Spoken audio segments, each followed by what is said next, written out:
Well, howdy there, internet people. Sean here again. How do you like my COVID beard? I was mimicking a guy there with that opening. A guy called Beau of the Fifth Column. He has a very interesting YouTube channel covering what's happening right now in Donald Trump's America. If you want to check it out, BEAU, Beau of the Fifth Column. I should have said COVID-19 beard because you could be watching this in the future and maybe there's a COVID-22 or 25. And maybe I'm even talking to you from beyond the grave. Who knows? Right, this is the first of what will be a sporadic series of short videos about different things that happened in history. Mainly maritime history, maybe some military history, maybe exploration, maybe some quirky stuff from Irish history. I'm just going to touch on, maybe if you're a history buff, you've heard of them. Maybe you won't have heard of them. Maybe you'll be glad to hear these things. I'm going to start off with this story of the Méduse.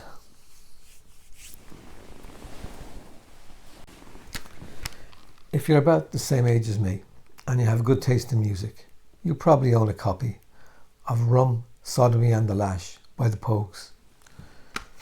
Pogues were a London Irish band, mixed punk and Celtic music.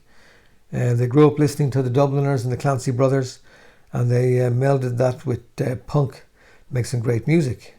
Some beautiful haunting stuff and some raucous violent stuff.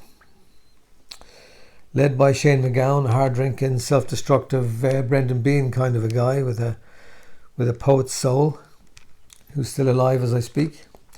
And oh, by the way, on music, I'm wearing this shirt and this particular watch in honour of Rory Gallagher, who died 25 years ago this week. Poor old Rory. Rum, Sodomy and the Lash. The title comes from a Churchill phrase.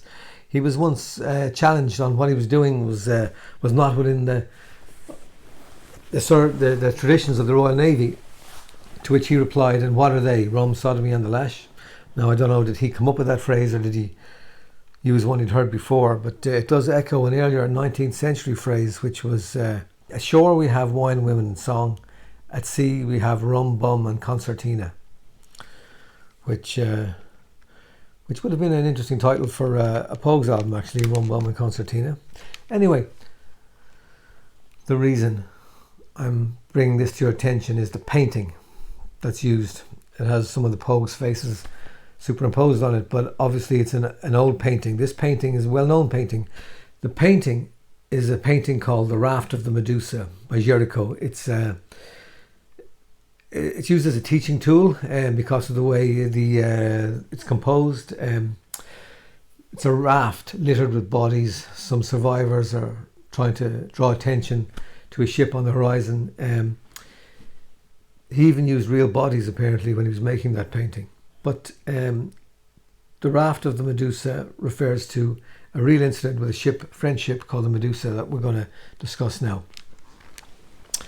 It was called La Méduse. It was a French vessel. For some reason, it's called Medusa in English, and I don't know why. If there was a French ship out there now called the Bicyclette, we'd call it the Bicyclette. We wouldn't call it the bicycle.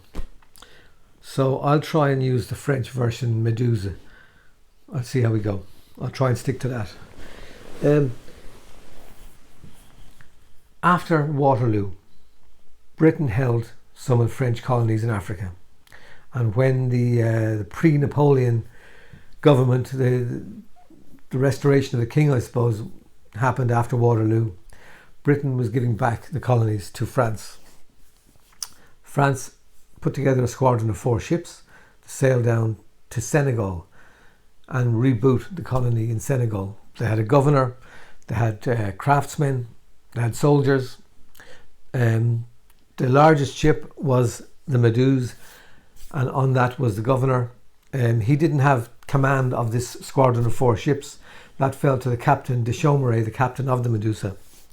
And governor was a guy called Schmaltz, who had sort of a German and Irish background, but had ingratiated himself with the new regime and was being made governor. De Chaumeray had left when the revolution happened, left France, fought with the royalists against the revolution alongside the British, and after the restoration, he had gone back and basically showed his naval papers from 20 years before and had been given command of this ship. He wasn't a great commander by all accounts. He'd allowed himself to be bullied by Schmaltz into taking the shortest route to Senegal rather than standing out to sea away from the treacherous coast, going out around Madeira and the Canaries and coming into Senegal that way. That would have taken too long. But of the 4 ships that set out, 3 of them decided to go off on their own and do that. The Medusa hugged the coast. There's a massive sandbank called the Arguin Bank down near Senegal. He had a chart from the 1750s that wasn't very good, he knew it, and they got into trouble. They ran aground on this sandbank out of sight of the coast, very far out. On board the Medusa were 400 people, crew of 150, 250 colonist soldiers, and the governor's party. The ship was a 44-gun warship that had been converted to basically a troop ship. It's similar to a ship called the Trincomalee. That's a museum in Hartlepool. If you know Hartlepool, maybe you know the Trincomalee. Similar ship. The Trincomalee was built in India, but based on French design, same as similar design to the Medusa. The French ships were regarded as having very good designs, especially below the waterline, and they were copied by the British. So she was stuck on this sandbank. The tide had been spring tide when they went on the sandbank, so it wasn't going to get any better and it wasn't going to lift it off. They put anchors into rowboats, rowed out the anchors, dropped them in, tried to get them to get purchase and use the windlass to try and winch the ship off. Didn't get anywhere. One point they thought they did, but didn't work. The wind and the tide carried them back onto the sandbank. They lightened the ship. They took down the masts down as far as the tops. They put the spars and the masts in the water alongside, tried to lighten the ship.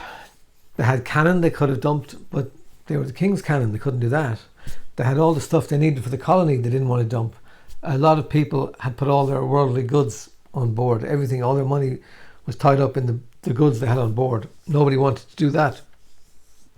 They had 3 barrels of gold that belonged to the king for the colony. They didn't want to do that, get rid of that. So they decided they'd head for the coast using the 6 boats they had. 2 were tiny, 4 were more substantial. And they would make a raft out of the masts and the spars that were floating alongside the ship. Now this raft they built was about the size of a classroom, 7 meters by 20 meters. And it was intended that there'd be about 200 people taken on this raft, and the rest would go in the 6 boats they had of varying sizes. And the idea being that the boats would then tow the raft. The raft was made as if it had a bow with some timbers pointed at angles, but it wasn't really a bow. Didn't work as that. The raft was basically heavy timbers floating at the surface of the water, not on it, but at it. And once people got on, it began to sink. They got 150 people on. Now the numbers vary depending on whose accounts, but roughly 150 people got on. The last guy got on, got off, because they were so appalling the conditions. They were packed in. There was open lattice work of beams and spars and things that if your foot fell through, you could drown before anybody could haul you up, because by the time everybody got on, the water level was level with people's waists and waves were coming over people's heads. 150 people crammed onto this thing. It doesn't bear thinking about. They got these people on. About 17 people stayed behind on the ship. Everybody else was in the boats. The governor had a barge that was nice and roomy. The captain had a barge that wasn't over full either. And there was a few other boats. One had a sail, no oars, and one was all oars. They basically tried to put together a train of boats that would pull the raft. Couldn't budget. Tried a couple of times. They were afraid the people on the raft, who were getting angrier and angrier, were going to pull the rope in and try and get on to one of the boats. So they basically cast the raft adrift. They left it adrift and they headed for the shore, independently, all the boats. Shore was not visible. It was way over the horizon. The heat was horrendous. As I said, the waves were passing over the raft and through it. I mean, it was an open lattice work. It wasn't keeping any water out. They were in the water. The wood was mostly invisible underneath the water. The officers had grouped themselves at a sort of a raised area that was in the middle, where they had a bit of a mast. They had casks of wine, not too many, and some food, not too much. People at the edge were getting swept away. People were drowning. The numbers were falling all the time. Basically, after 2 days, there was a mutiny. There was a pretty violent mutiny. People were using cutlasses, bayonets. There was bad loss of life. 3 days in, they were running out of hope. They were out of food. They were spreading out the wine, making it last as much as they could. And people turned to cannibalism at that stage for the first time. On the 5th day, there was another massive battle. Horrendous damage was being done. People who didn't die were left with horrendous injuries from these slashing weapons. And the seawater didn't help. The salt water was making everybody, was torturing everybody on board, basically. It's hard to imagine the horror. And this was all happening to people, real people, as alive as you or me. Later on then, at one point, there was 26 people who weren't too bad, and 15 badly wounded people. 27 people altogether at that stage, one woman. 26 men, one woman. They decided that the 12 who were wounded, there was no point in giving them any more rations. The best thing for them was some kind of mercy killing. So they set about and killed, some volunteers killed the 12 wounded. Meanwhile, as they were drifting, the boats made it to the shore. There was horrendous surf at the shore. It was quite risky to go through. 63 people made it from the boats to the shore. Some of the boats decided to leave some people, make it through the surf, and would carry on down to San Luis and try and get some help. Those who were put ashore had to trek through the desert. They were basically 2.5 weeks trekking through the desert. Of the 63, 58 made it. They had all kinds of encounters with locals along the way, some good, some bad. But generally, the British had made an arrangement with the Moors that if they found anybody like that shipwrecked and helped them, they'd be compensated. So in general, they were looked after, although conditions were harsh, obviously. So back at when the boats got into San Luis, it was determined that they need to send a search party out for other people that might be on the shore, and also to find the wreck where they would have the gold for a start, 3 barrels full of gold, plus all the goods that were coming to the colony. Nobody really thought about going after the raft. So the Argus, one of the 4 ships that had come down, went up the coast, saw some of the people ashore, some of the shore party, and did send some barrels ashore through the surf, 3 small barrels full of provisions for them, and went up and down looking for the wreck. Eventually, by chance, they came upon the raft. This was the 13th day the raft had been at sea. There were 15 people left aboard. They were like skeletons, 5 of whom died in the next few days. They were taken ashore and horrified everybody who saw them when the state of them. So began a litany of recriminations and accusations and arse covering, as you can imagine. It was 52 days before the wreck was found. Of the 15 to 17 men, I think it was 17 who were on the wreck, stayed on the wreck. They had basically done okay in the start because there was loads of provisions. The wreck was found completely capsized on one side. The men who were alive, there were 3 men alive, again basically like living skeletons.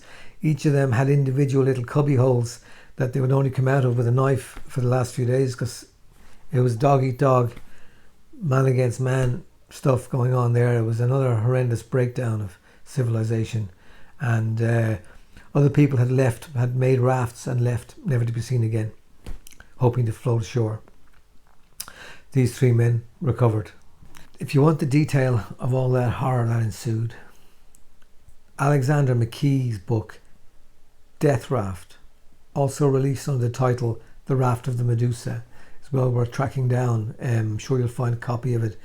Maybe eBay or ABE Books is a good source of second-hand books. abebooks.co.uk or .com is basically a network of second-hand booksellers. So if you want to find it, try that.